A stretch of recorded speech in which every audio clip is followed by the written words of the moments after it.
we returned to our first love. We discovered prayer is not what we do before we begin our work.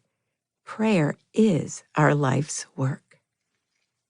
Prayer becomes what we live when we want to get hold of God, not just get hold of what we want.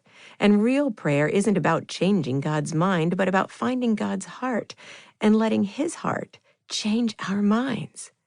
Is this why God urges us to pray without ceasing? We need to pray without ceasing because it's the only way to live in communion. Without prayer, how can our life and His will have anything in common? Without prayer, we have no fellowship, no relationship, no worship. But when we choose to enter a life of prayer, Christ enters into our thoughts, takes captive every thought because we are most captivated with Him having first place in our hearts and hours and priorities, and the conversation never ends, and we have our heart's real desire, communion with Christ. I know of no better thermometer to your spiritual temperature than this, the measure of the intensity of your prayer, wrote Charles Spurgeon. And the relief is, none of us pray alone.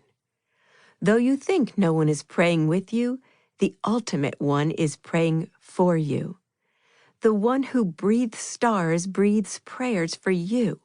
The one whose words spoke the world into being uses priceless words over your being. The one who made time, lives beyond time, controls all of time, uses all of His time to pray for you, because you are priceless to Him. Jesus is praying right now that the Spirit comforts you, strengthens you, anoints you with fresh oil of brave joy. Jesus is seeing us through, carrying us through, praying us through. And when we're struggling to pray, it's Jesus Himself who prays for all we're struggling with. There are arms that won't let you go.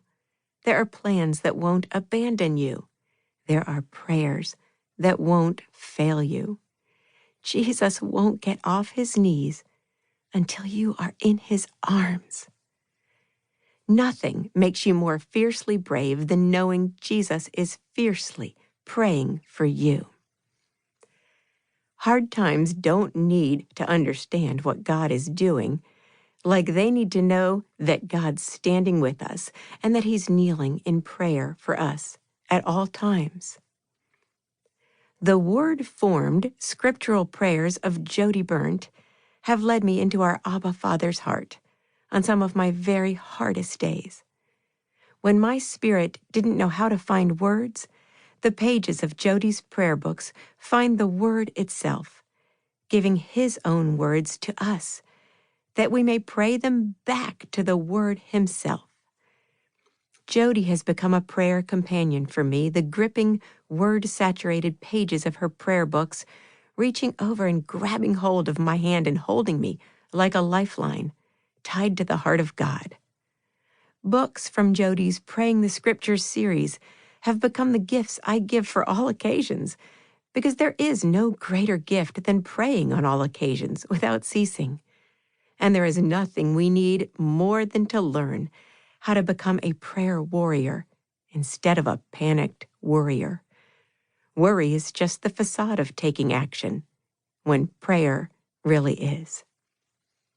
When I think of how prayer is always our most real work, our most meaningful act, I call to mind again the story of Abba Paul, that desert monk who wove baskets and prayers. And while other monks lived close enough to cities to sell their handiwork in the markets, Abba Paul lived such a distance that the cost of transportation would exceed any profits from selling the baskets. Nonetheless, each day he collected palm fronds and worked as faithfully as if basket-making was his primary means of support.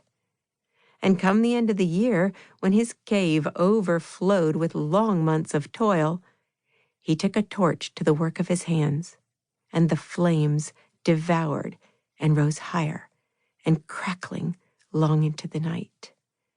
Then, come morning,